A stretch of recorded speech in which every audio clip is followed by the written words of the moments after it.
Alexa, stop. Good morning. In Los Angeles, it's 59 degrees Fahrenheit with fog. Today, you can look for intermittent clouds with a high of 75 degrees and a low of 56 degrees.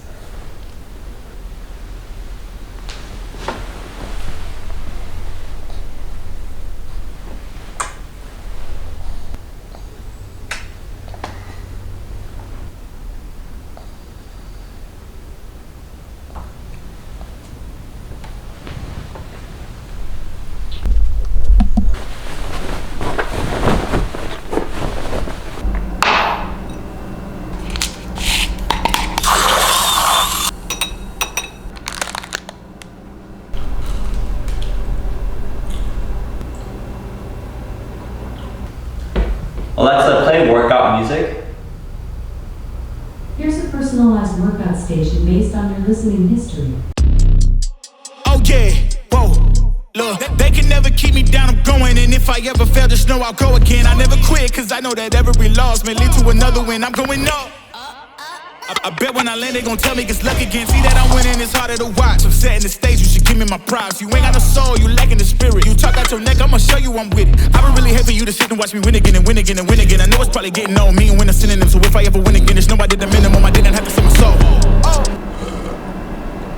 근데 이런 거 전화하면서 하니까 이제 Good morning, happy Saturday. I have a couple of things to do today. I wanted to take you along. It is a Saturday and there's a couple of things I've been putting aside for myself. It's my brain has been all like work, and you know, some of the things I want to prioritize today on my off day is making my personal space the way I want it to be so I can thrive in it. Tidying up the place, ordering some stuff for it. Meeting up with Lucero to do some work actually. I know it's a Saturday, but we have a very busy week next week, so we want to prep. I'm gonna get an iPad and it's gonna be a fun day. So come along and we'll also, of course, answer the question, why did I move to LA? Here's the outfit of the day. Woo! I like it. It's comfy. It's a little bit of a straighter silhouette today. Some nice little loafers to spice it up just a touch, but then we also got a little casual at the top. I don't know. It's a work day. We got to toss on a little tote. This is the largest tote I have. I love it. You can fit so many things in there. And let's go. We're gonna go meet Lucero.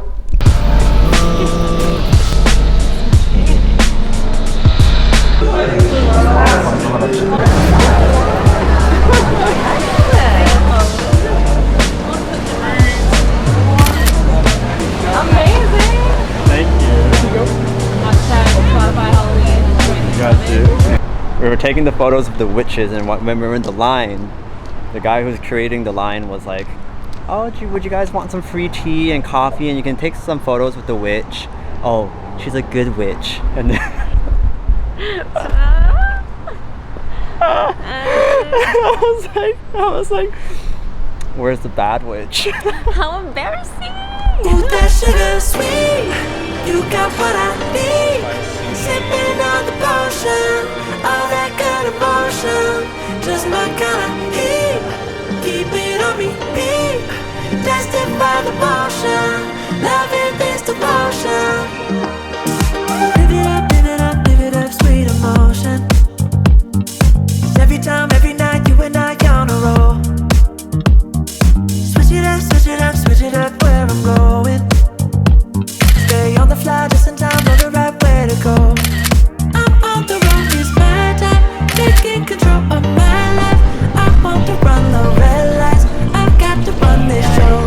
She's ready, so this is the milk tea. Awesome. And then this is gonna be Brad Pitt.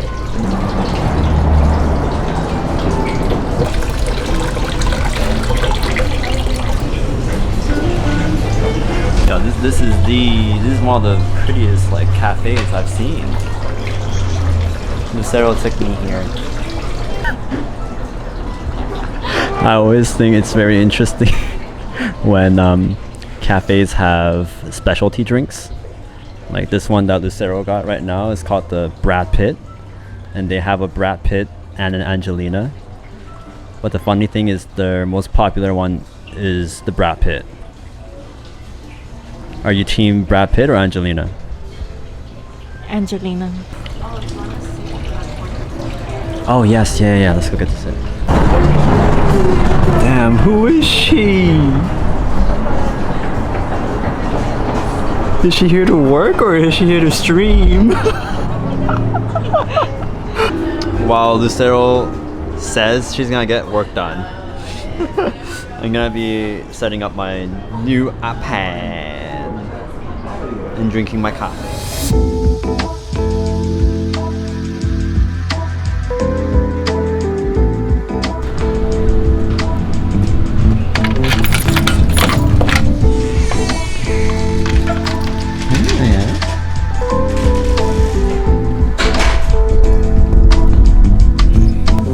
So why did I move to LA?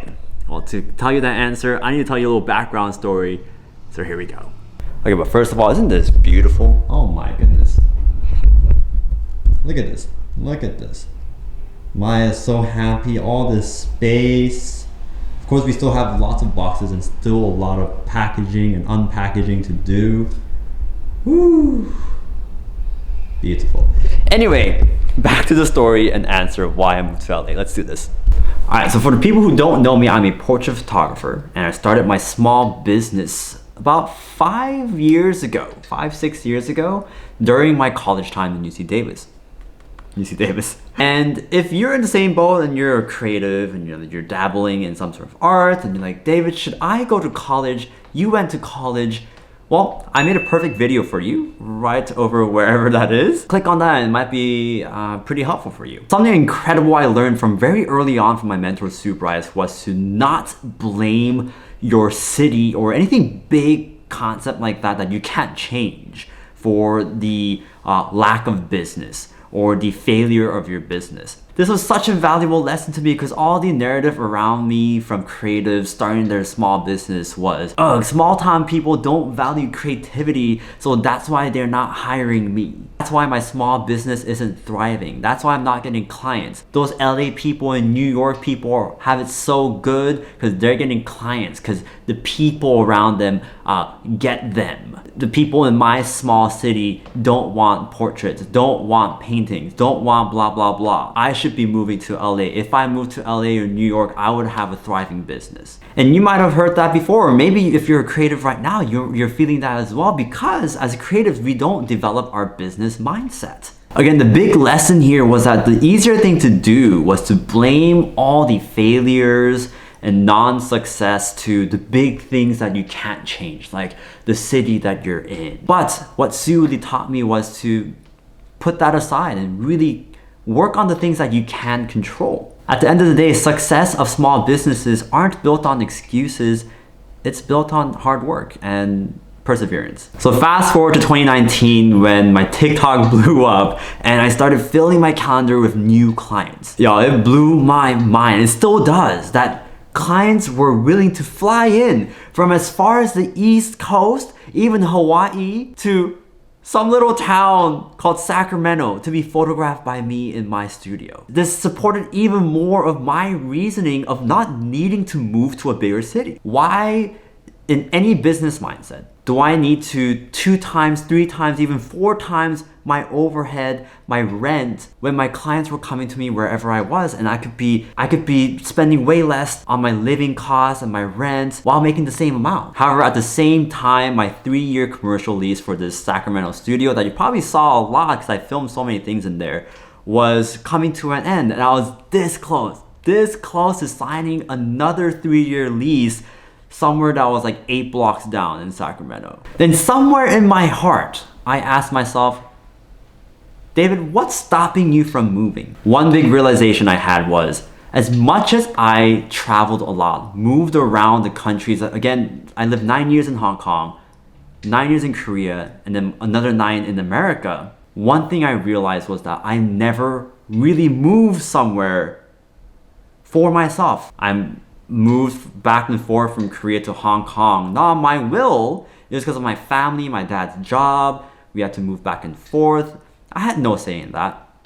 Moving to America as well was for college, for UC Davis. I mean, yes, I had a little say in that, but then in my mind, it's like, okay, that's the natural progression of life. I'm just gonna follow through because that's what all my classmates are doing. So this was the first time I realized that and said, hey, why don't I just move for myself? For the first time. Another realization I had was that there was nothing tying me down to Sacramento. No family, no girlfriend, no home or houses that I purchased.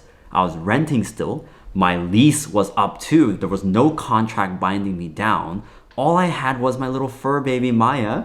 I don't know where she is, but that's all I had. While all of this was happening with my 3-year lease ending soon and me trying to look for another studio in Sacramento and possibly thinking about moving to anywhere, really, my personal brand of TikTok and Instagram was really booming. I was starting to get a lot of serious offers for brand partnerships and sponsors from really awesome brands. I never thought of my personal brand and content creating as something that could be its own business and its own career. My photography business was thriving like never before. And actually before TikTok, I was really just getting by. I was living the small business owner life. I was doing whatever I can to make enough for that month. And if I was making more than usual, then it was saving up for the future. So with my business doing so well, I said, hey, there's no reason for me to be impatient and start developing another career and like building the business even bigger. I was never in a hurry to see content creating as a career path. And you know what? To be honest, I didn't even know what that even meant, to be a content creator. And that's when it all came together. I was 27 with the ability to move wherever I wanted, with the peace of mind knowing that wherever I moved to, my clients would come to me. I think being in the trenches and just keep putting in the work, I couldn't understand how incredible of a position I was in. And I just had to step back and realize how phenomenal all that was. Little David from the past, who was just picking up his camera for the first time as a freshman in high school, would never have thought of this moment. This is what he dreamed of. This is what he's been dreaming of this whole time. To have a beautiful studio like this in somewhere like Los Angeles. Yet I was there sitting in Sacramento, somewhat getting complacent, not going after the biggest goals. A great quote that I came across during that time, which is really pivotal as well, was, if your dream doesn't scare you, that's not a big enough dream. And the thought of moving to LA was very, very scary. So that's why I'm here in LA, and that's the story. There's so much more to the story, of course, of the crazy things that went into making this move happen, finding the studio. You haven't really even seen much of the studio. I need to do like a welcome to my studio, welcome to my crib kind of video as well. I would love to do that. Let me know if you're interested in that. But yes, long story short, I'm here to dive into the career path of a content creator. The really unique position I'm at to be juggling being a small business owner of a photography studio and a content creator, building out my team more, offering more job opportunities, impacting more people's lives, and just having a buttload of fun while doing that, and tapping into resources that I never could have imagined, and still living life as still a 27-year-old kid, you know? So with that being said, you guys, it would mean a lot if you support this YouTube channel. YouTube was another big thing on my vision board of moving to LA and doing more of. Please support this channel, share the video, share this with your friends. I know there's a lot of people that follow me on TikTok and Instagram that don't know about this channel, so it would mean so much. I also would love to start having community events in here, and hopefully I'll see you there too. Maya and I will catch you on the next video. Why is your eye so salty?